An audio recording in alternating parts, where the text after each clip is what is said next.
have no ordinances on the second reading and none on first reading. Going to resolutions. Resolution 02141, approve agenda amendments. Resolution 402, approve payroll to 1/4/14 to 1/17/14 and 1/18/14 to 1/31/14. Resolution 403, authorize refund for redeemed tax sales certificates. Now we're going into reorganization matters.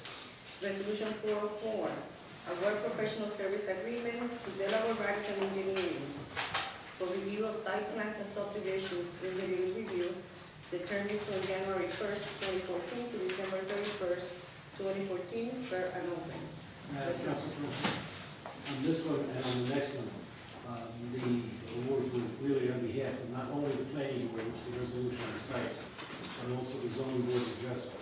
So I ask you to make that amendment, I'll have it typed in the morning. And on this one, like 05, this is the Delaware Raritan Engineering, is the conflict engineer. Mr. Golden is the engineer that in case these conflicted out for some reason, these people will be the conflict engineer for this one. Make that change soon, and we'll have it read.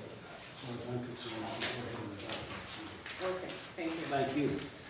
Resolution 404, award professional service agreement with Digital Planning Consultants for review of site plans and subdivision planning review. January 1st, 2014 to December 31st, 2014, for an open with the revisions that Mr. Hamilton just explained to us. 406 and 407, there's nothing.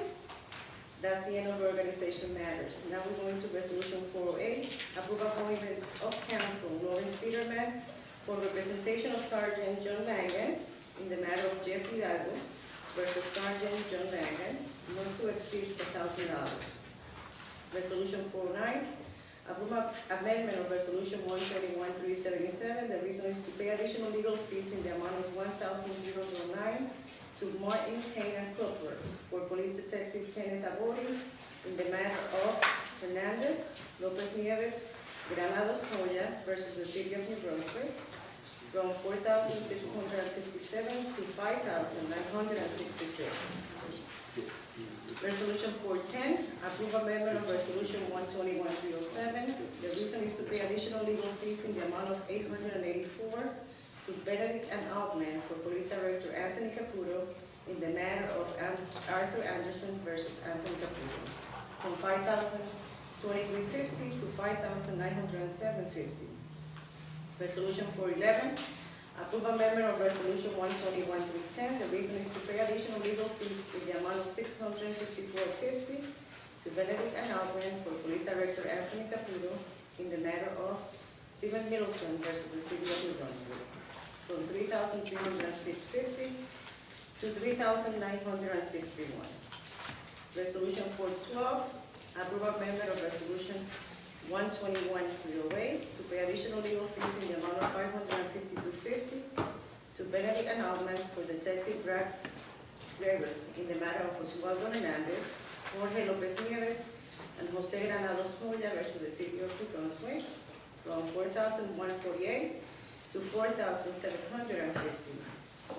Resolution 413, approve amendment of resolution 121-309 to pay additional legal fees in the amount of $833 to Benedict and Altman for Police Officer James Pfister in the matter of Michael Baswell versus the City of New Brunswick, from $18,428 to $19,261. Resolution 414, approve amendment of resolution 080-857. The reason is to pay legal fees in the amount of $399.50 to Benedict and Altman for Police Director Anthony Caputo in the matter of Frank Carroll III versus the City of New Brunswick, not to exceed $399.50. Resolution 415, approve resolution to refund escrow to 205 Eastern Realty LLC. The amount is $4,047.54. Resolution 416, approve request for street closing. It was requested by Rutgers University. The location is Livingston Avenue, alongside Christopher Restaurant between New and George Street. This is for the home for distinguished alumni gala black tie event on Saturday, May 3rd, 2014, from 4 p.m. to 8 p.m., police extra duties required. Resolution 417, approve request for use of city property requested by Pentecostal Council Church of God. The location is Joyce Gilmer Park. This is for a religious event on Saturday, June 28, 2014, from 4 p.m. to 6:30 p.m. Resolution 418, approve request for use of city property requested by Pentecostal Council Church of God. The location is War Memorial Park. This is for a religious event, Saturdays, May 31st, July 19th, and September 20th, 2014, from 4 p.m. to 6:30. Resolution 419, approve request for use of city property requested by Pentecostal Council Church of God. The location is Crystal Park. This is for a religious event, Saturday, August 30th, 2014, from 4 p.m. to 6:30 p.m. Resolution 420, approve request for street closing requested by Our Lady of Mount Carmel RC Church. The location is Morris Street, George Street, and Livingston Avenue. This is for the Good Friday procession on Friday, April 18, 2014, from 7:15 to 8:15 p.m. Resolution 421, approve request for use of city property and closure of streets requested by CGI Racing and City of New Brunswick. The location is Pugula Park, Seminary Place, and various other streets. This is for half marathon and 8K race on Sunday, April 20th, 2014. The time is from 7 a.m. to 12 p.m. That's the park. Saturday, April 19th, from 8 a.m. to 4 p.m. on Sunday, April 20th, 2014, Seminary Place, street closure. Sunday, April 20th, from 5 a.m. to 2 p.m., George Street from Landy Lane to College Avenue, street closures. Police extra duty is required. Resolution 422, authorize submission of recycling tonnage grant for 2013. Resolution 423, authorize certification of amount paid for Recycling Enhancement Act 2013 tax reimbursement, and the amount is $55,030.53. This is $3 per ton tax paid on 18,434.51 tons of solid waste. Resolution 424, authorize participation in the cooperative pricing agreement with Somerset County for biodegradable leaf bags. The term is January 1st, 2014 to December 31st, 2018. This is non-controlled. Resolution 425, approve award of partial contracts and authorization to reject bids and rebid for janitorial supplies with Scholes Croissant Industry. The amount is $3,292.30. With Calico Industries, the amount is $7,847.28. The term is February 6, 2014 to February 5th, 2015. Resolution 426, approve emergency temporary appropriations for 2014. Resolution 427, authorize execution of collective bargaining agreement for FMGA number 17-2011 to 2014. Resolution 428, resolution to approve the extension of leasing team contract with the Brunswick Park Authority for 2014. This is for team services in the downtown Eastern Avenue, French Street, and Benson Avenue. The term is January 1st, 2014 to December 31st, 2014, and the amount is $125,000. Resolution 429, approve off-premise raffle 50/50 at the Country Hotel, 10 Livingston Avenue, New Brunswick, for State Period Regional Arts Center on May 17, 2014. Resolution 430, approve request for parking of vehicles in Bugula Park requested by the Francis E. Parker Memorial Home. The location is Bugula Park. It's 2 events in 2014. Sunday, June 1st, from 6 a.m. to 3 p.m., and Wednesday, December 3rd, from 2 p.m. to 9 p.m. The number of parking spaces needed is 4. Resolution 431, approve request for use of city property at the section of noise ordinance, requested by Deliverance Prayer Revival Tabernacle. The location is Crystal Park. This is for a youth gospel concert and crusade on Saturday, June 21st, 2014, and Sunday, June 29, 2014, from 5:30 p.m. to 9 p.m. Resolution 432, approve payment for emergency procurement, water utility. for the repair of the Maybury filtration pump number 3 at the water treatment plant with Rapid Pump and Meter Service Company, not to exceed $2,169.56. Resolution 433, authorized purchase by the Police Department under State Contract 8-82925 from Chance Wiener, doing business as Wiener Ford, for one 2014 Ford Police Interceptor, not to exceed $24,096.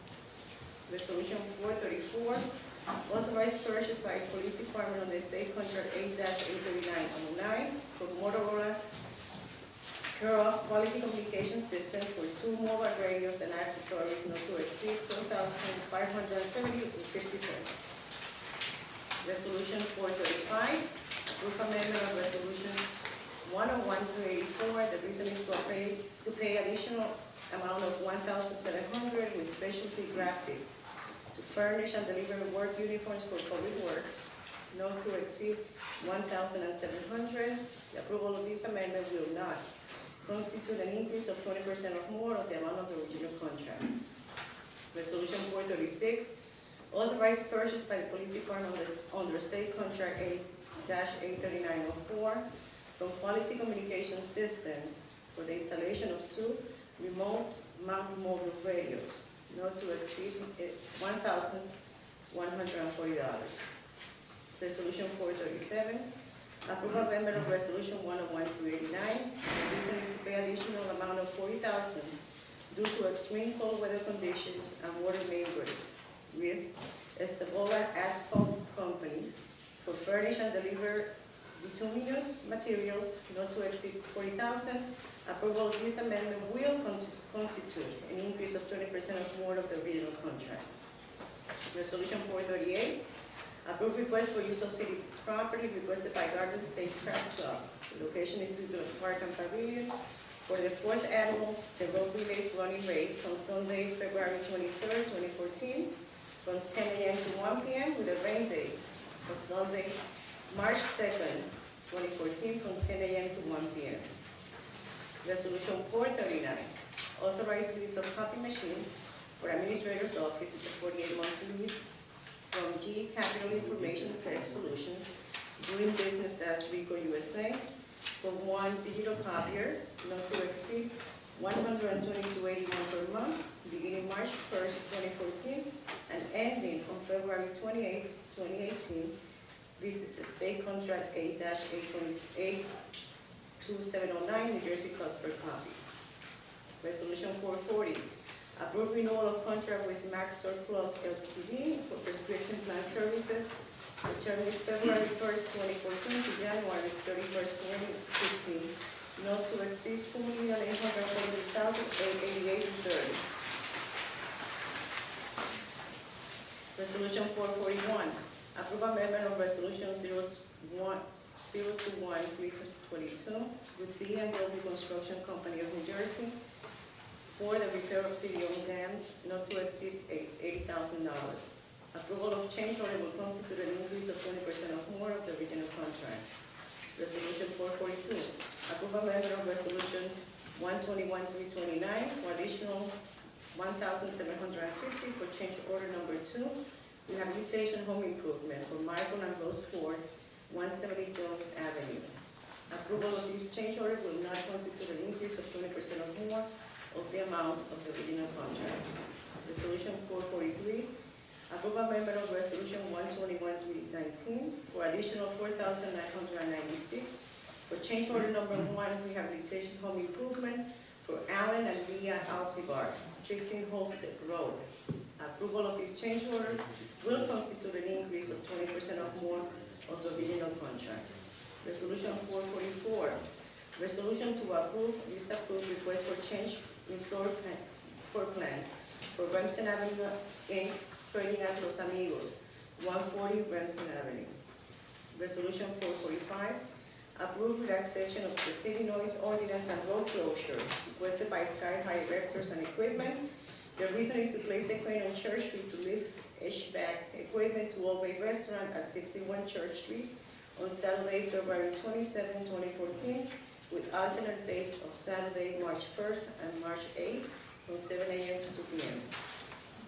Resolution 446, approve relaxation of the city noise ordinance and road closure requested by Sky High Rectors and Equipment. The reason is to place a crane on Short Street to lift HVAC equipment to 385 George Street on Saturday, February 8, 2014, with alternate date of Saturday, February 15 and February 22nd, from 7 a.m. to 11 a.m. Resolution 447, approve amendment of resolution 011475. The reason is to authorize additional services, engineering, traffic analysis, under existing contract to be paid from developers escrows with Hatchmont McDonald for 2013-2014 miscellaneous supplemental engineering services. Resolution 448, approve amendment of resolution 11339. The reason is to authorize release of performance guarantee 20,300 and site inspection fee 450 to Asia Restaurant for Asia Restaurant. Resolution 449 is being held at the request of the Chief Financial Officer. Resolution 450, approve resolution to refund escrow to David Adams. The amount is $1,733.47. Resolution 451, approve of on-premise raffle 50/50 at the Brunswick Elks Lodge for Hyacinth AIDS Foundation on March 22, 2014. Resolution 452, approve of on-premise raffle casino nights at the Brunswick Elks Lodge for Hyacinth AIDS Foundation on March 22, 2014. And resolution 453, approve on-premise raffle merchandise at the New Brunswick Elks Lodge for Hyacinth AIDS Foundation on March 22, 2014. Resolution 454, approve amendment of resolution 011473. The reason is to provide amounts of match and grant with Middlesex County for the 2014, July 1st, 2014 to June 30th, 2015, New Brunswick Alliance on Substance Abuse Prevention. The cash match is $11,009, and the grant is $44,034. Resolution 455, approve request for solicitation of funds is requested by the New Brunswick Girl Scouts for a fundraiser for Girl Scouts on February 1st, number top 18/15/2014, from 10 a.m. to 6 p.m. at the Fresh Grocer lobby. Resolution 456, approve amendment of resolution 11161, change order number 2 with Tefton Development Corporation for Remsen Avenue Fire Museum and Community Center. The amount is $38,266.36. Approval of this change order will not constitute an increase of 20% or more of the amount of the original contract. Resolution 457, authorize participation in a cooperative national purchasing program with PEPPM 2014, Pennsylvania Education Purchasing Program Management, Technology Purchasing Program for commodities that include hardware, software, and supplies. Resolution 458, authorize purchase by Police Department on the State Contract 8-82102 on Safety Inc., doing business as Atlantic Tactical for purchase of 24 bulletproof vests, not to exceed $22,656. Resolution 459, approve relaxation of the city noise ordinance requested by Philadelphia Sign Company. The reason is to install signage on the new PNC Bank at the intersection of Somerset Street and Eastern Avenue on Sunday, February 2nd, 2014, from 8 a.m. to 4 p.m. non-proton. And resolution 460, approve relaxation of the city noise ordinance requested by NAFA Contractors Corporation. The reason is to place a crane at 32 Eastern Avenue for the purpose of installing a new HVAC unit on the roof on Saturday, February 1st, 2014, from 9 to 2 p.m. non-proton. That's it for resolutions. Anything else, Mr. Hamilton? No, ma'am. Okay. At this time, please call to order. Roll call. Councilmember Anderson. Here. Council Vice President Egan. Here. Councilmember Fleming. Here. Councilmember Garlotti. Present. Council President Escobar. Here. Please be advised that the notice requirements of the Public Meeting Act has been complied with and satisfied in that the annual notice, which gives written notice of the time and place and conduct of all public meetings of the municipal council of the city of New Brunswick has been filed with the city clerk, has been placed on an appropriate bulletin board in the lobby of City Hall, New Brunswick, New Jersey, and has been transmitted to the official newspaper for the city of New Brunswick, namely the Home News Tribune. I pledge allegiance to the flag of the United States of America and to the republic for which it stands, one nation, under God, indivisible, with liberty and justice for all. Pause for a moment for those who have, Americans and Afghans who have lost their lives in the war in Afghanistan. Thank you. This time, I will entertain a motion to approve the minutes of the December 18th. Motion. Second. Okay. Councilmember Anderson. Yes. Council Vice President Egan. Here. Councilmember Fleming. Yes. Councilmember Garlotti. Aye. Council President Escobar. Yes. We have resolutions 401 to resolution 460, 406 and 407. We don't have anything there, and there's resolution. Go ahead. 449, which was held at the request of the chief financial officer at this time. Yes, Mr. Minister? These are the things I outlined previously. The 40, 404, 405. The two matters for the planning board is on the so you want to do those two first before we go on to, or we're just doing discussion now? So what would you like to do? as long as you do it before you call the vote. Yes, sir. Yes. At this time, anybody has any questions? Any members of the council would like to ask any questions On on? the resolutions?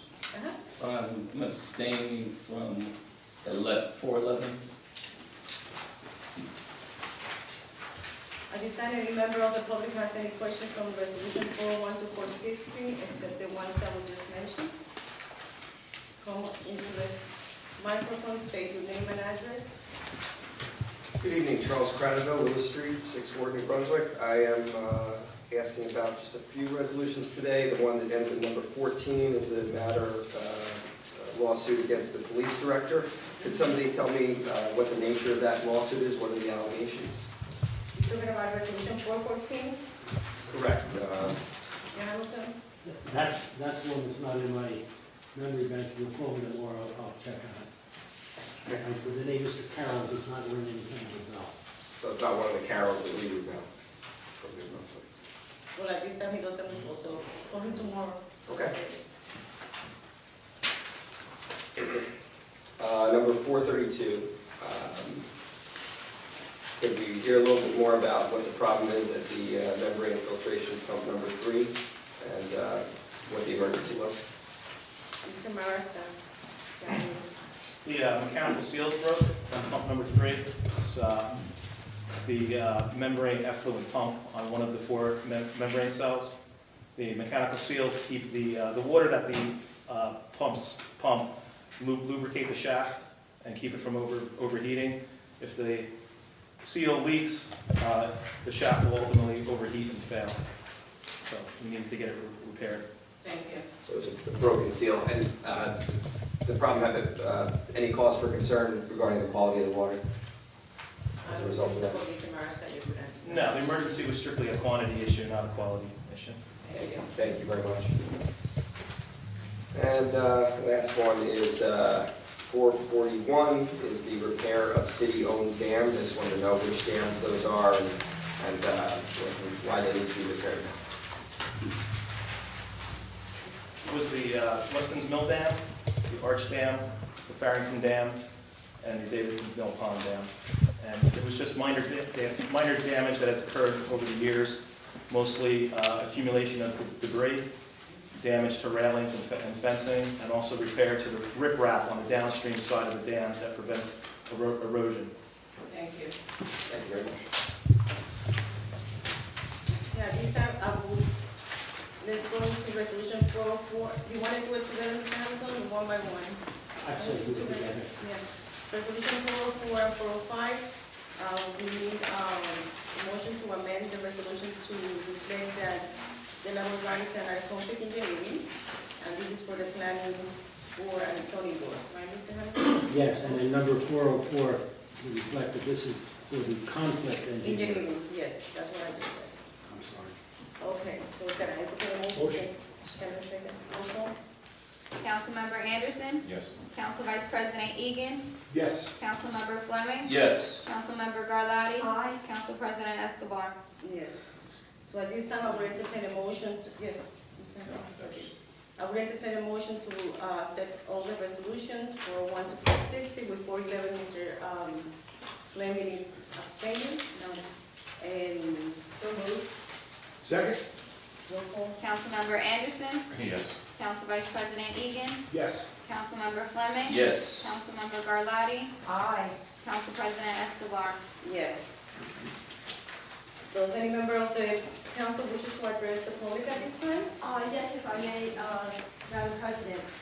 We received a notice that the New Brunswick Community Food Alliance is presenting a free screening of the documentary Urban Roots, and that will be on Tuesday, February 25th in the evening at the Crossroads Theater. And I urge everybody to take advantage of this opportunity. It's a very interesting film, and it will help you understand how powerful food and gardening can be in building community. Thank you. Anybody else? At this time, any member of the public who wishes to address the council, you may do so at this time. Just come into the microphone, state your name and address. Good evening, once again, Charles Cradville, Lewis Street, New Brunswick. It's a pleasure to be here tonight. I want to start with something positive. I had the pleasure of coming to a public meeting on Monday night at the planning department for the home funding amendment for the year, and I was really pleased to see where that money is going to a very important project at Dina's Dwellings, housing for domestic violence victims and other supportive needs housing. And it was really encouraging to see that money spent well. I didn't know it at the time, but at our last meeting, I was able to sit next to the mayor because Mr. Patterson was actually the acting mayor because the mayor and several city officials were out of the country on a trip to Ireland, Belfast, Ireland. And I just wanted to ask who all went on that trip and what did they find? Mr. Marshall? Yes, in addition to Mayor Cahill, City Administrator Tom Laughlin, Michael Tublin, and Councilman Egan from the city were on the trip. And then representatives from the restaurant industry, Rutgers, the theater and music community, and the business community were also on the trip. Okay. Sounds like an impressive delegation. Was there any progress that was made? Is there any exciting We development? have a summary of the accomplishment. I know we're trying to, Mr. Lackman, would you like to? Don't have a summary. We were invited by the mayor of Belfast, a gentleman by the name of Marcin Omoye.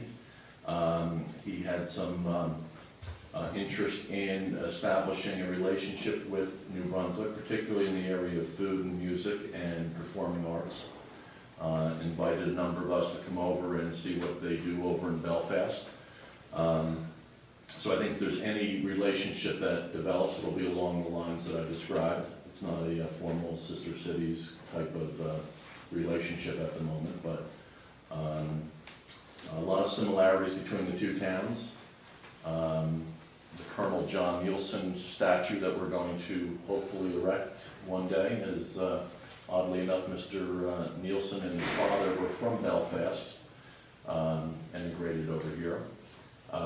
But the trip was a good one.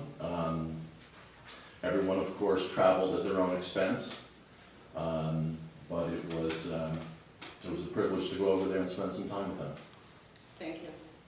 Yes, Mr. Thanks, that was terrific. I do want to know, though, for, I guess, Mr. Laughlin and Mr. Tublin, did they use vacation days, or were they paid for their trip to Ireland? He just said that everybody paid for their own expenses. I don't know if you heard him when he said I that. did. I heard he, so that means he paid for his airfare, but was he on the clock, or was he using vacation days? On the clock while I was in Belfast, vacation days while I was in Dublin. Okay. And is the same true for Mr. Chu? Dublin Stuart is is his not name, here, and so I- I'm not sure. Dublin is his name, and I suspect it's the same. Okay, thank you. I wanted to ask about something that's been in the news. I saw a News Channel 4 report and reported on it myself, the building that the city has given the tax abatement to, the big crane going up on Easton Avenue, that project is receiving $4.8 million in federal disaster recovery money, Sandy money, and it's proven to be quite controversial. I wanted to know, how does the council feel about that? Is that a good use of those federal disaster recovery funds? The only thing that I can tell you, Mr. Carnival, from what I have read, my reaction to that is that I am 100% supportive of affordable housing, but I do have a challenge when it's at the expenses of the needs of the Superstorm Sandy victims. So that's what I have to say about it. Okay, and I thank you for voting against the tax abatement for that project. The developer had already pledged to do the affordable housing long before the city signed off on the tax abatement, and certainly long before the state government signed off on this additional money. I think it's making the rich richer rather than helping those who really need it, in my opinion. I also wanted to ask about another issue that's been in the news. The provider for New Brunswick's red light camera, Redflex, is embroiled in a big scandal that they've been accused of bribing officials in 13 different states, including New Jersey. I wanted to ask the council's opinion on the red light camera. Has it made the intersection safer? The pilot program is going to end this year. Is it something that we're going to try to continue? Are we going to switch vendors? Are we not happy about what's going on with Redflex? I'm not sure, if we are gonna, the study still has not been finished, but what I can tell you is that they have checked that red light before, and I believe that at the last report they were saying that the yellow lights is even, longer than in the other places, allowing cars to park.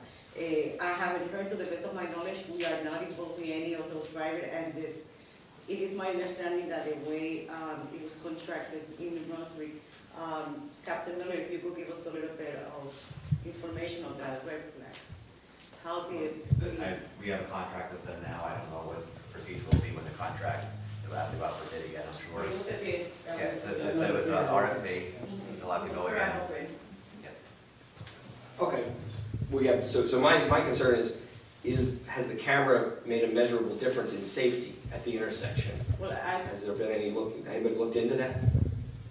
Captain Miller. I don't know, I'm sure when the pilot program's over, we'll get a report back from the state on how the whole system works. I don't know any specifics of that camera specifically, if it's increased or decreased in accidents. So we will have that, once the study is completed, hopefully we will have those answers, Mr. Carter. Okay. I'm pretty familiar with the red light camera law that was passed in Trenton. And the law makes it clear that you have to do, at least annually, some sort of research into whether the camera is making the intersection safer.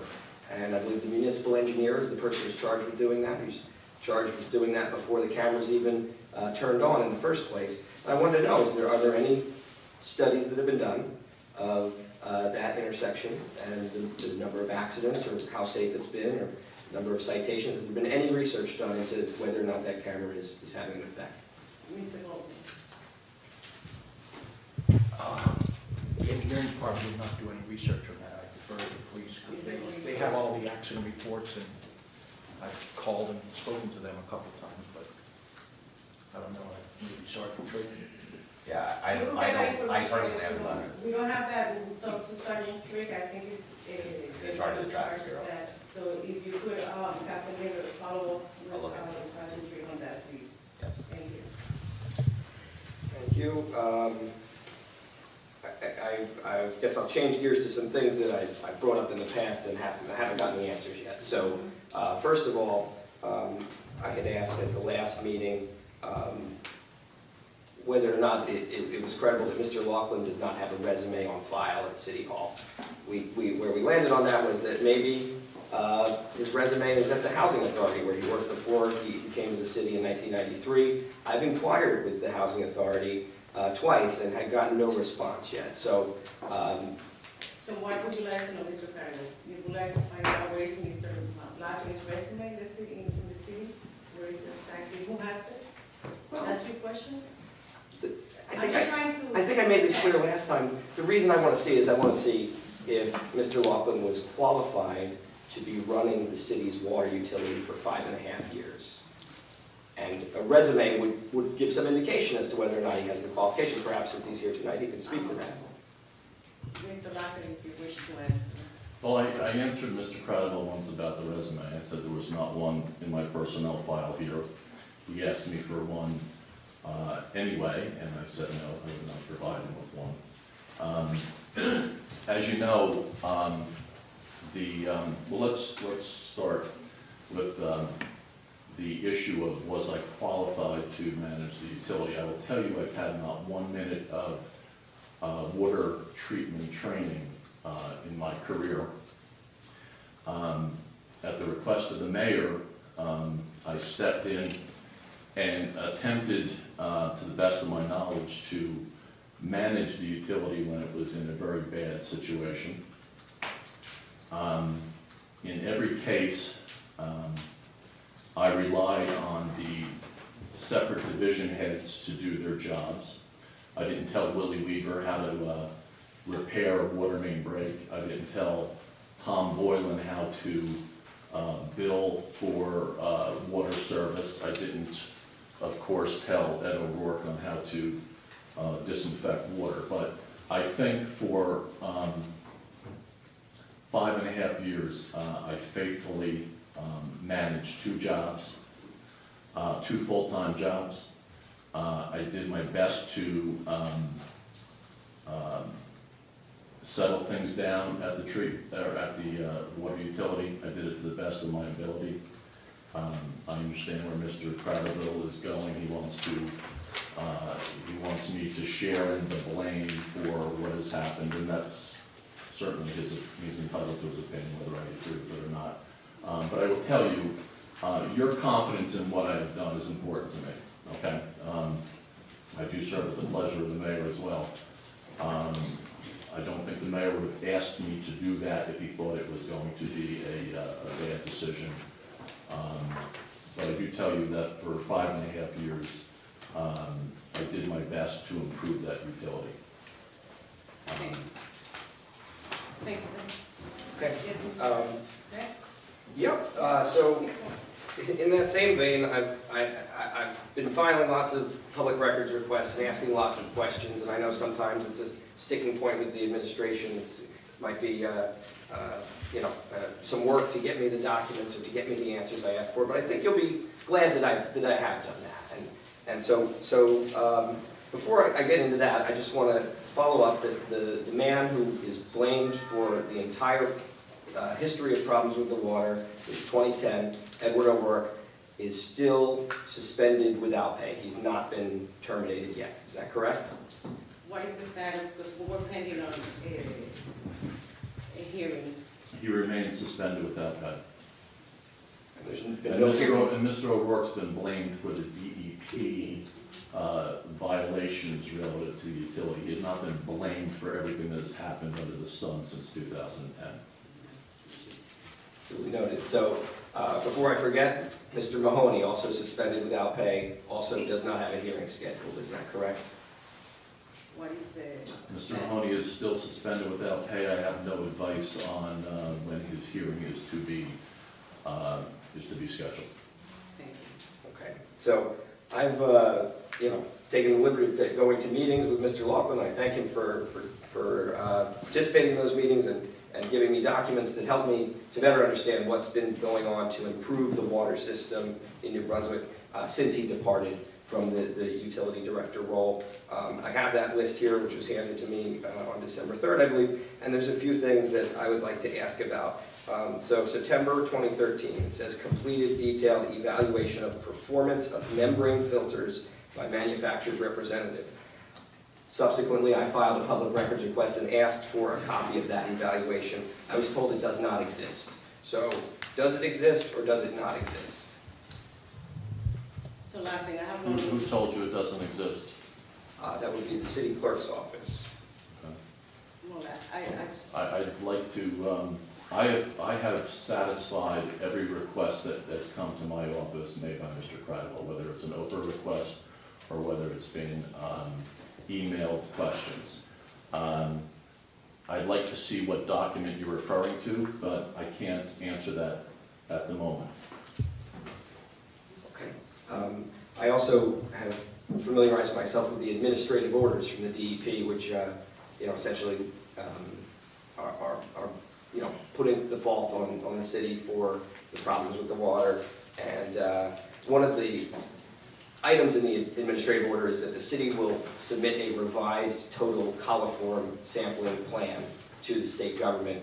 I'm not sure if there was a deadline in there, but I filed a public records request and asked to see that revised plan, and was told that that does not exist. So does that exist or does it not exist? Are we complying with the administrative order? We were granted an extension for the revised plan, and I just wanted to be noted that we currently do have a total coliform monitoring plan that has been in effect, that has been previously looked over and given a nod by the DEP. Thank you. Thank you, that's helpful. Just bear with me for a moment.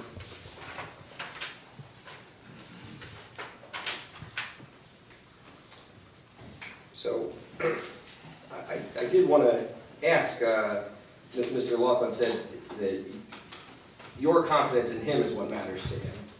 And I wanted to ask, how confident are you in Mr. Laughlin's tenure as the water director and his continued tenure as the highest paid city employee, continuing to get an extra $15,000 for taking on that second job that he's no longer serving? What I will tell you, my personal, to the best of my knowledge, I haven't seen anything to tell me that differently. I have confidence in him. He has been a public servant of this city for over 18 years or more, right? 21. 21 years. So I have nothing to tell me that he's not, competent in his job. I haven't seen anything that says differently. And so I have full confidence in him. Okay. I also wanted to ask about something I brought up before. The city was fined in 2007. The city paid the fine in 2008. And the reason for the fine was not that different than what's going on today with the DEP. The city's failure to meet federal water testing standards. And so I wanted to ask, this is now the third time I'm asking, did anyone get sick as a result of that failure? And did the city look into whether or not anyone got sick as a result of that? 2007. Yes. And I don't think that 2007, did anybody that, to the best of your knowledge, anybody? I have no knowledge of someone becoming ill because of that event. That event was a sampling error made by the licensed operator. He was supposed to have sampled for disinfection byproduct. He did not sample in the third quarter. That was reported to the DEP. We were given a penalty for that. My understanding of disinfection byproduct is to be in compliance, you look at an annual average of all your data. The fact that one quarter's worth of data was not taken in itself doesn't mean it was a health risk. But it is true that for that quarter, we did not know what the disinfection byproduct was coming out of the plant. We were required to notify the public. We did in 2 successive consumer confidence reports. In those confidence reports, it's stated that this was not a health risk. That's not my opinion. That is the text approved by the DEP. I'm not qualified to say whether that was a health risk or not. But I don't think any of us have any information whatsoever that someone got ill for the failure to test in that quarter. I simply don't know. Thank you for the thorough answer. And my next question was any effort made to determine whether anyone became sick because of that failure? Was there any research done on the part of the city to see if that failure had led anyone to become sick? So you got the answer. Not to my recollection. When the DEP said this was not a health risk, I suspect we accepted that answer. Okay. Moving on, I was hoping somebody could clarify what these results I was given in the open public records request I made about Tove Manor. Tove Manor being one of the largest apartment complexes in New Brunswick. Apparently, residents there had filed a lawsuit because of problems with the water. And I have here, given to me by the city, results of lead testing. And I just want to be clear. So when I see EPA AL, that means action level, and that means the maximum allowed amount of lead, and that's 0.015. Please, someone correct me if I'm wrong, but I see that some of these figures exceed the amount of lead. Is that true, that testing was done as part of a lawsuit, and that there was unacceptable levels of lead in the water at Tove Manor? This would be in 2007? I don't know what document you're looking at. We're not to, yes, Mr. Morrison. Just from looking at the historical record, I know there was an issue with Tove Manor in the past. Any contribution of lead to drinking water would come from the premise plumbing. It would not be something that would be naturally occurring in the source water or something that would be added during the treatment process. It would strictly come from the plumbing on site. I believe Tove Manor had an internal problem, which was determined by the DEP, that they had an issue with their plumbing that was contributing to the elevated levels of lead that they were experiencing in the tap samples that were being collected. And the fact that the tap samples, the way that they're collected, are so biased to be indicative of their plumbing. When you collect the lead and copper sample, it has to be what's called a first draw sample, which is water that's been sitting idle in your pipe for a minimum of 6 hours to give it time to, if anything was leaching out of the pipes, it would be indicative of that. Thank you for that information. So you got that. Thanks. Yeah, I'm familiar with how the lead contamination works. Nevertheless, the federal government requires the city to do testing for this type of thing, and here we are only finding out publicly years later that this is what went on. And I can read from the document here. The results indicated compliance with water quality standards in all samples outside Tove Manor, but found elevated levels of lead, copper, iron, and/or manganese in the samples from all but one of the Tove Manor apartments tested. So that to me is something that water utility director would want to be on top of and let the public know about that. And certainly Tove Manor being one of the largest apartment complexes in the city, this information should have been put out there and not kept secret. I mean, do you agree? Madam Yes, Council, yes. that controversy between the tenants and the landlord out there, the city was a party to it. And the complaints were resolved without the city's participation, without the city's payment, without the city taking any corrective action, other than perhaps what Mr. Loughlin has already indicated. Thank you. So, anything else, Mr. Crowder, before we give a chance to somebody else in the audience? Yes, I'll just finish off with the water stuff and then I'll let somebody else have a turn. So there was also a sampling error in 2004, lead and copper samplings. Good that Mr. Marash acknowledges that the sampling can be biased based on which taps are used and how those samples are drawn. And what happened in 2004 is the same man who is suspended without pay and accused of being responsible for the problems with the water system from 2010 to earlier, or to 2013. He said, I goofed, we made a mistake with the lead testing, that's why it was so high. Please let us do a do-over. And they let the city do a do-over, and the testing came out just fine. But there were also additional requirements that the DEP put on the city. One of those requirements I see here in the lead and copper monitoring program document from April 2005 here is that it says water quality parameters will be sampled in June and September 2005.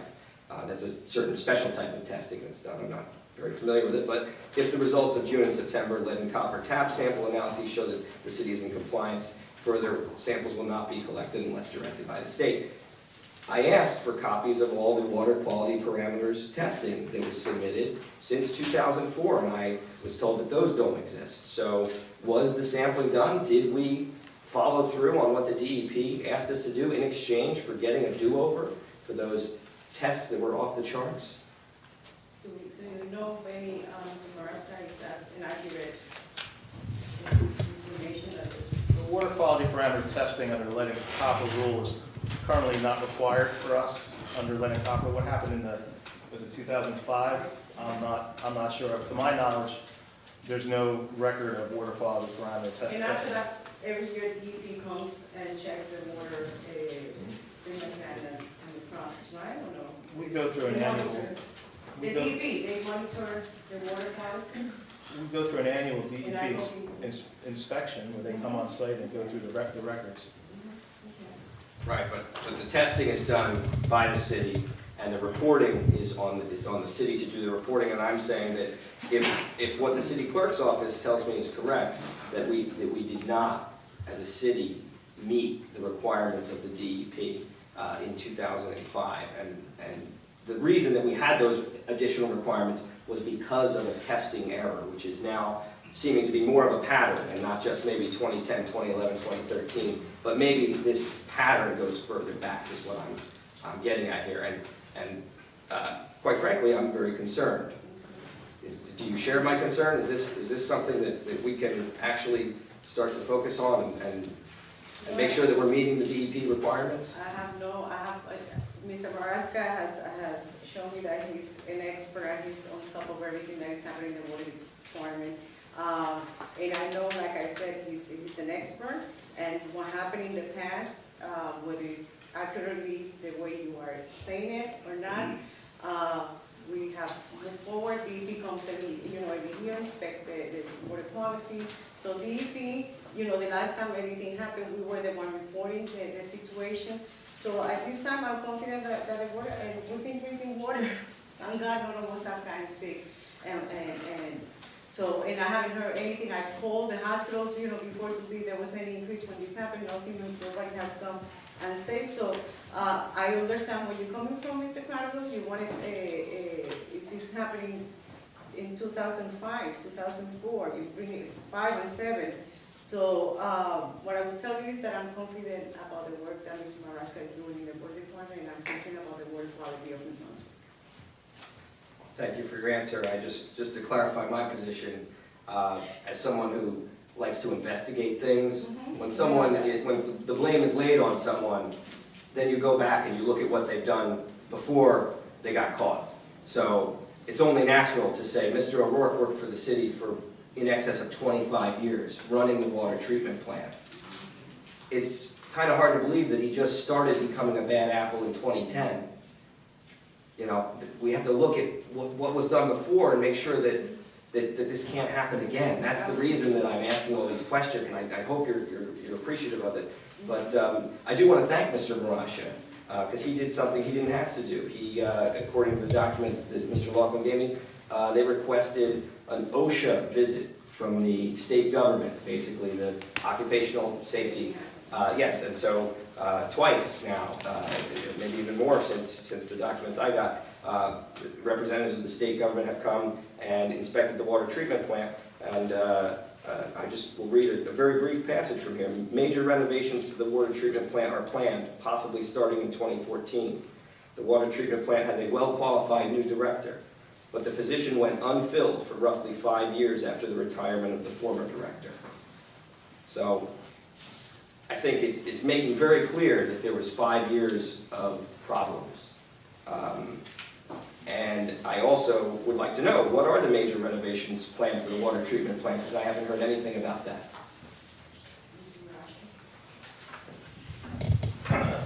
We're currently overhauling our gravity filters. The next big capital improvement that the city's planning at the treatment plant is the rehabilitation of the sedimentation basins. Also, we're now coming to the end of the useful life of our membrane filters, which we're changing out. And also upgrading some of the chemical feed systems. Thank you. Okay, and I trust Mr. Marash is investigating all these things here in this report because he ordered the report. But there was a lot of workplace hazards, a lot of problematic procedures, or lack of procedures at the plant. And just want to find one more quote here. So this is under different categories, they give rankings, and so this particular one is management leadership. Top management policy establishes clear priority for safety and health. and the score was a 1, the lowest score you can get. And the comments are, for 5 years, city management has not prioritized safety at the water treatment plant. So, in light of these findings, are you still confident that Mr. Laughlin was doing a good job when he was in charge of the water utility for those 5 years? I think that based on the circumstances that he was there, that he was put there, I think that, and you depend on people that are experts in the field, I would say that yes, that, sometimes, he acknowledged that he's not an expert, but he did the best that he could do in that time. So he did the best that he could, and he was relying on experts, in people that knew, that continue to work in the water department and do an excellent job there. So, at this time, that's how to the best, with the information I know. Thank you for your honesty. I appreciate your answer. We'll, I guess, have to agree to disagree a little bit about that, but I will stop talking about the water and I will sit down, but I do want to just encourage the council to read, I believe it's the CPE, the Comprehensive Performance Evaluation that was done once the problems were discovered this summer. It has loads of information. Some of it obviously will go over our heads because we're not water treatment professionals, but I think it's very telling in that document what the origin of many of the problems were, and it was the top level management. It was the lack of oversight, the lack of proper procedures, and I'm sure Mr. Marash has read it intensely and is trying to change that culture and those problems that exist, but I think as elected council members, you owe it to the residents to go through and read it. It's maybe 40 pages, but I went through the work to get it and to read it myself, and I hope you'll do the same, and at the next meeting we can talk about that, and I'll sit down and let somebody else speak. Thank you. Anybody else for the public wishes to address the council? Yes, sir. So Melvin, 291 Spring Street, in Brooklyn, New Jersey. First I want to start off by recognizing that this month is considered Black History Month. And council, anyone who would like to speak, what's your take on Black history and what does it mean to you as far as what African Americans had endured in North America from the 1500s to 1655? Anybody? Anybody? What does it mean? What's your take? Because everybody have a different take on slavery. And, some people say move forward. Some people consider that we didn't move anywhere. Some people think that same form of torture still exists, just in a mental form. They just got rid of shackles. I want to know, what's your take? Because we have African Americans in the city, and you have to make decisions for them. This is the month of Black History. There you go. Well, we've already acknowledged, we have a series of things set up in the city. We already know that slavery is still endemic. It was endemic from that time period. It was endemic afterwards when we endured Jim Crow. And it's still, unfortunately, in the minds of some people right now, in their mentality, because it's hard to, it's either overcome physical change, but the mental change, it's so hard to overcome that. And I think that, like with everything else, everybody needs to be educated on all forms of slavery, not just the African American part of slavery, all forms of slavery, so that history does not repeat itself. And that's my public statement. Absolutely. And I think we should all be educated on different forms of slavery. And I think it should be an open dialogue. I think that we should move forward, not erase the history, because it is American history. It's part of our history. I don't think we should erase it. And I also think that we should educate each other, because there's a lot of things that we can't erase slavery just for the simple fact that there's still things that slap African Americans in the face every day. Like there's streets actually in New Brunswick that are named after slave owners. There's actually statues still remaining in New Brunswick that are named after slave owners.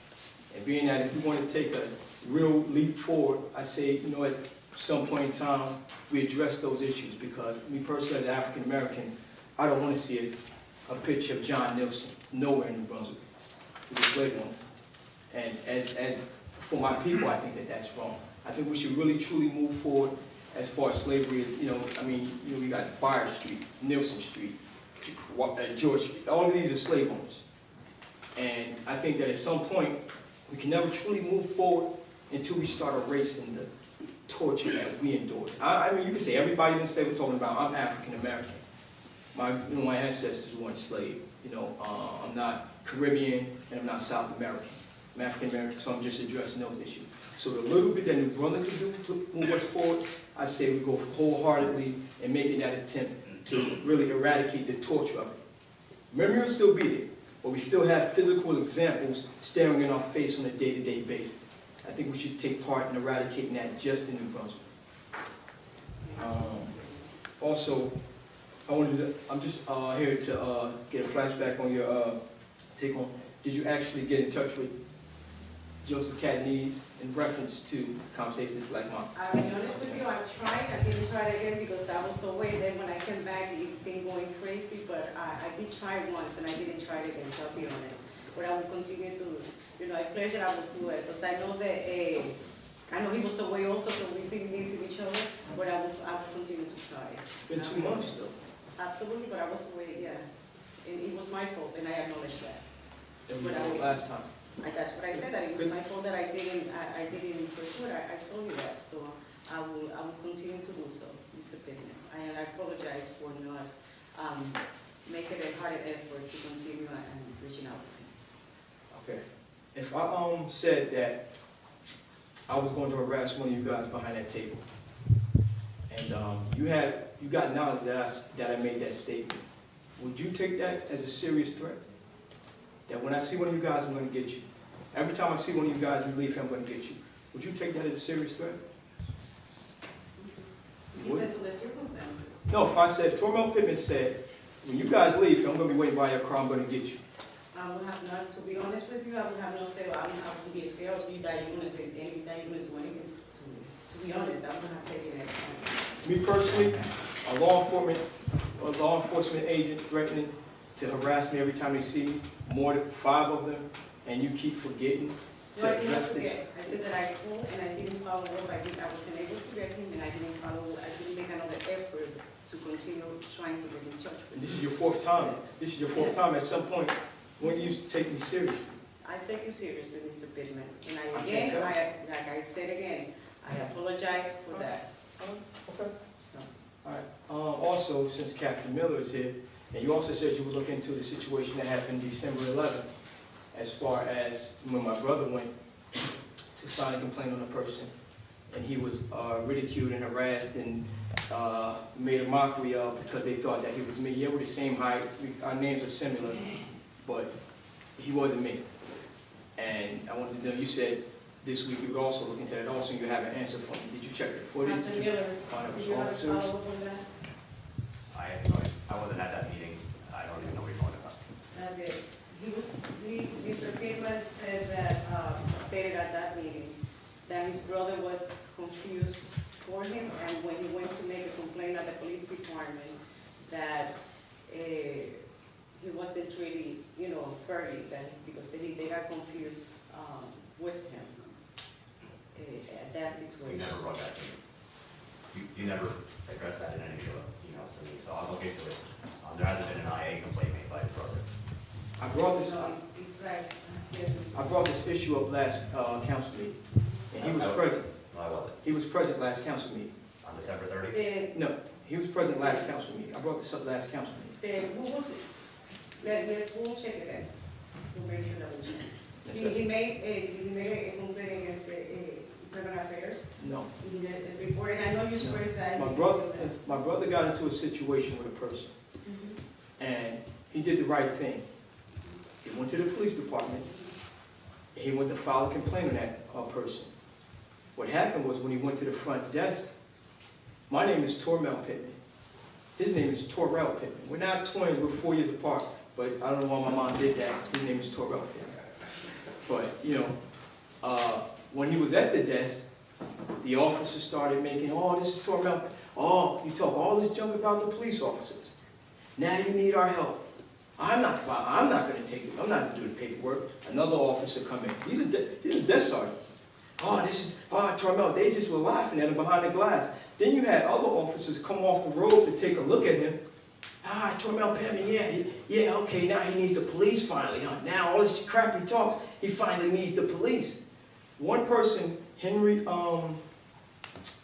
Davis, he grew up with us, right around the corner of Sedan Street. He actually looked at my brother and he said, that's not Tormel. But my question is, why can't I go file a complaint without being harassed like that? For one, why did my brother have to do that? You just have a person last month that got shot on Route 27 by another, both the individuals were from New Brunswick. If they would have been 50 yards in the street, it would have been a New Brunswick issue. Just so happened the person got killed on Somerset side. We have all this type of violence going on. All these type of shootings, and we wonder why the youth are going through what they go through. And you mean to tell me a person that don't decide to take the law into their own hands, they come to the police department and get that type of treatment? The person that was doing the right thing. He did the right thing. Whoever he was signing a complaint on, he could have found a gun and went and tried to shoot him. He didn't. So that means that I don't think he's the first one to go through this type of embarrassment. Or if it is a person that decides that I'm going to go to the police department and I'm going to sign a complaint, and they make fun of him, he leaves, pick up a gun and shoot somebody. Now you see you got black on black crime, and we need to hire more police. What? So they can pick up people that are going to come down there and sign complaints? Mr. Pittman, at what time was your brother there? It was in the afternoon. It was December 11th. December 11th? Yes, it was a Wednesday.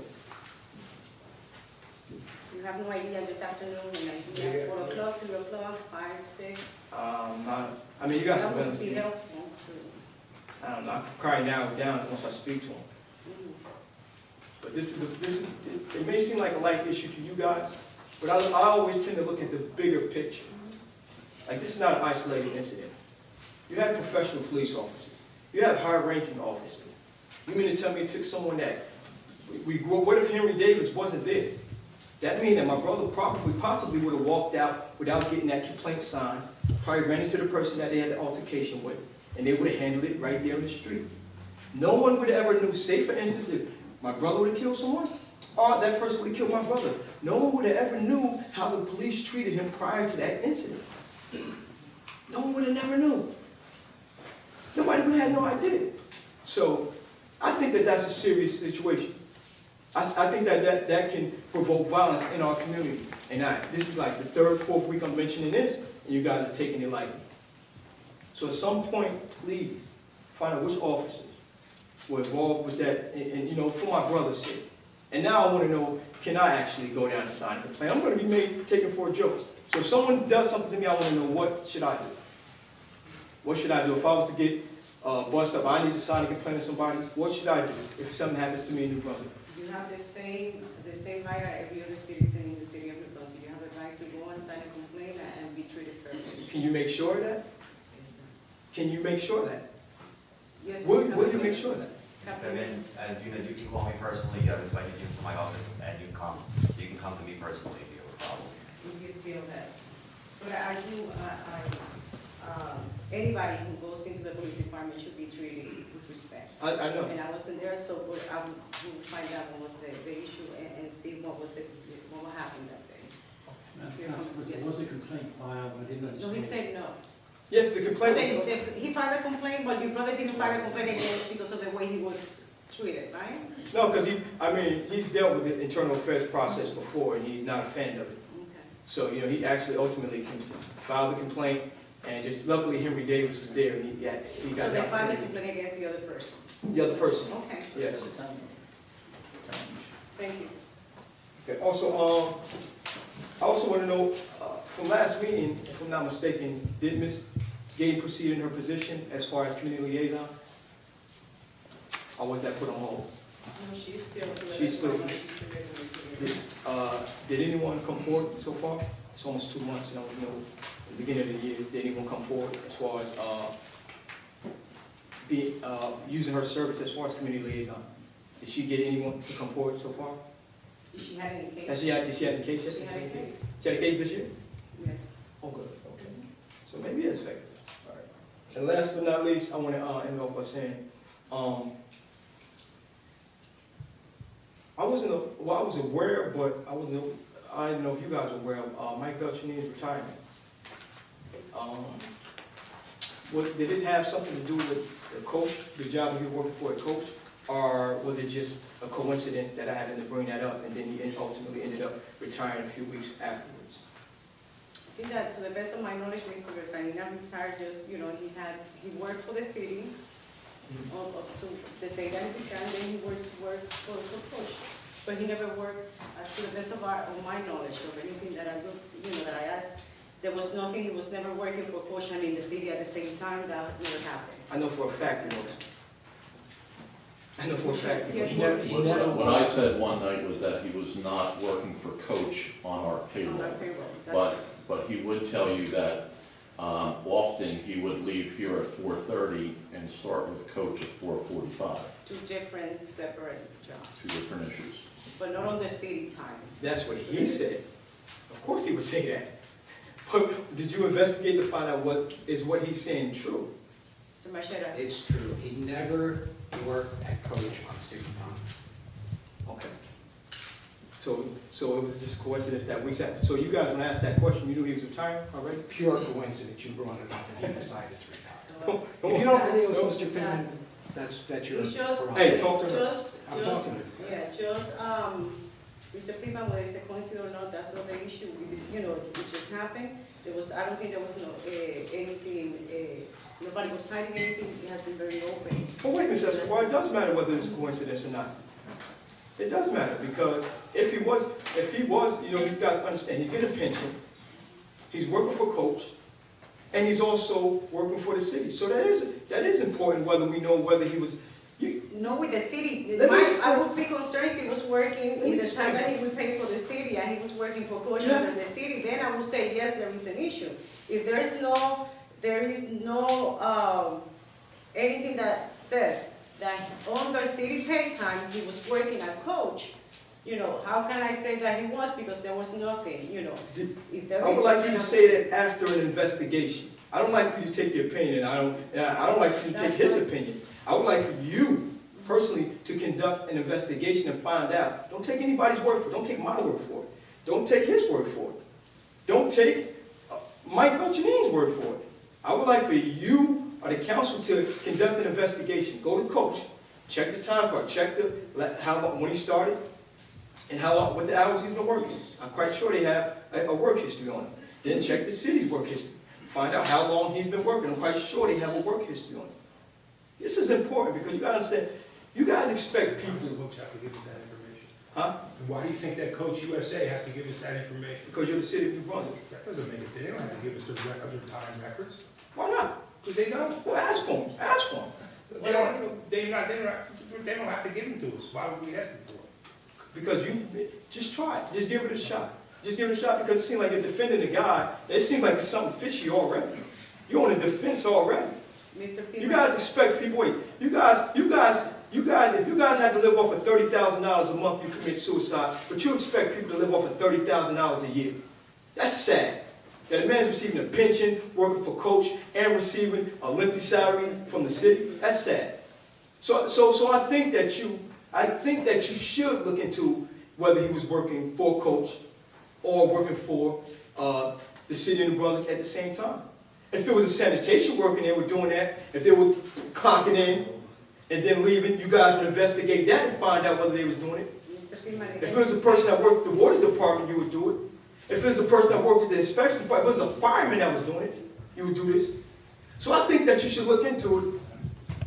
I think that it's important that you look into whether he was working for the city and for Coach USA at the same time. With the same hours. With the exact same At the hours. same time. Yeah, he could do At the it. same We're talking about hours. the exact same hours. I think that They should have launch an to. investigation.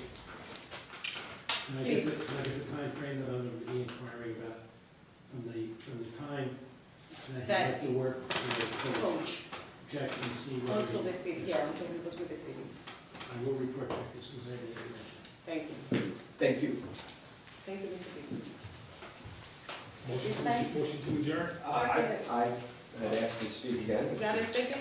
We just did a second, Mr. No, this is not right. I said I would yield the mic so that someone else could speak. And I told you I had other questions to ask, and I'm gonna ask them. Councilmember Anderson, And if you don't wanna listen to them, you don't have to. Council Vice President Egan, Yes. Councilmember Fleming. Give him a minute. Okay. Go ahead, Mr. Carter. 5 minutes, Mr. Thank you. I will keep it quick. I appreciate the opportunity to speak to my elected officials. I'll start with an easy question. It's an election year. Madam Council President, Council Vice President, you're running for re-election. I am, we already, Yeah, he's out of order. I know. That's No, not out I'm of just order. gonna This say, is city excuse council. me, Are you excuse supporting me, excuse me. At this time, I'm not gonna Want to answer. sign my petition? Kevin, let's keep it. At All this right. time, Mr. Carter, there is not the place for that. All right, so I'll get right down to it. When did Officer Brad Burdell resign his position? Do you have that information, Councilman? I'm not saying it before, but I don't. All right, so this is the man who shot and killed Barry DeLoach. What is the question? It was the city announced that he had resigned in September maybe of 2012, but in documents I just received, it says he did not leave office until January 1st, 2013. So for several months, people thought he was off the payroll, he had resigned, he'd been applying for a disability pension. But in fact, maybe he was getting paid for more months of not doing anything. Why does it say that? I don't have that information, Mr. Carter, and, yes, please. What's that? Burdell's. Apparently, when I was, don't have his file memorized, but I can certainly double check his time, his date of separation. please, Thank you, I appreciate that. I also want to know why and when did Richard Elliott Zielinski resign, retire, or get terminated from the police force? I don't think we have that information either, but I'm writing it down so we can just have that information for you. Okay, I would imagine the captain would probably know it because he was No, Mr. suspended before he was, Captain Miller, Before not you necessarily, because he's not HR. I don't Doesn't- have a date off the top of my head, I'd look it up for you. the other critical question was why? Why did he leave? Okay. And why? Maybe the captain could tell us. He doesn't, he already told you that, he doesn't know. Said he didn't know it. Yes. He doesn't have the file, he doesn't know. I don't have everything fluid in my Yeah, head. so we will find out, Mr. Carter. Okay, well, he was suspended on February 25th and he left office, a couple of weeks later. So just wanted to know So what what is- that was all about. Okay, the reason why. Right, exactly. So you have the date, so you don't need the when. When you I don't ask, need you the say dates when. really, it's just, Brad Burdell date was off, so I wanted to clarify as well. No, it's just that before you said that when he, you were that information, you would have said, I need to know the reason why. I have the date, I just need the reason, you would have made it more clear. Okay, well, I apologize for You that. have that information. I'd also like to understand why one of the housing inspectors is on leave of absence without pay, Brian Belafonte. He's not a housing inspector. I don't see where his leave of absence is any of your business. Okay. Fine. I also wanted to ask about, I'll just get straight to the point. Yes, Barry yes. DeLoach was shot and killed by Brad Burdell, and Mayor Cahill cooked up this sham internal investigation process, which is supposed to serve people who feel that they were not rightfully served by the internal affairs at the police department. So far, one man has availed himself of this procedure, and did you know he got his response, Mr. Shabazz? I just told me today. Okay, yeah, so I have it here, and this is disgraceful. I am not gonna, This let is- me tell you right now, Mr. Carter, I am not gonna discuss Mr. Shabazz case with you right now. That's fine, I will discuss it. And I have not read the information that you have there, we just got it today right before coming in here, so I think it's unfair for me or for any of us to make any comment or anything when we don't have that information. So if you allow us to read it and see, then, we will have a conversation. If not, this is just gonna be a one-sided. Okay. We have not seen it, we have not read it. And that's okay to have a one side. I hope you'll benefit from what I have to say, because I just, I'm yes, just- that's- I'm sorry, but I really get upset with these dramatic readings, including bizarre and unsubstantiated innuendo and slander on human beings, in many cases who are doing good jobs. Mr. Pradville makes all these insinuations about personnel without having demonstrated any bona fides about having human resources expertise, yet accuses us of, that we're not being proper stewards of city resources. I'm sorry, but as I said at the last meeting, the professionals in this city have served us well. And I am proud to be associated with them and work with them. And I'm very concerned about how Mr. Cradaville's oftentimes bizarre accusations will be extrapolated upon by people who don't understand the nature of his agenda. Thank you. And I'm happy to hear your position, Councilwoman, and I just asked you to hear mine now. So my position is this. Mr. Shabazz filed an internal affairs complaint against the officer who would, a year later, shoot and kill an innocent man. We know the And facts of because the internal affairs was not doing their job properly, no one investigated the claim until it was too late and Barry DeLoach had been killed by Brad Burdell. Now, this process for him to go through basically a second internal affairs process, the sham process that Mayor Cahill cooked up. Now he's finally 2 years later, a full 2 years it took just for him to have a hearing and get a response. It's 9 pages long, and it goes through all this stuff, and it basically says, okay, well, what is troubling, quote, what is troubling is the testimony of Officer Burdell at the municipal court hearing. Although Mr. Shabazz is not a member of the bar, nor I suspect he trained in the art of cross-examination, he did an excellent job cross-examining Burdell. He confronted Burdell with many inconsistent statements. Burdell was an evasive witness. There were many answers that Officer Burdell gave with regard to calling for backup, which were potentially in conflict with the dispatch records. It is my understanding that Officer Burdell is no longer a member of the New Brunswick Police Department. Accordingly, I find, as regards to this hearing, the above issue is moot and further investigation is not warranted. That is a joke. That is a joke. There is a dead man who, if Internal Affairs had done their job, this officer might not have been on the force or might not have been out there with a gun and a badge and not in the proper uniform and essentially murdering a citizen of New Brunswick. And the fact that this whole process, the end result of the process is, oh well, he resigned a year ago, so there's nothing we can do. That's a joke.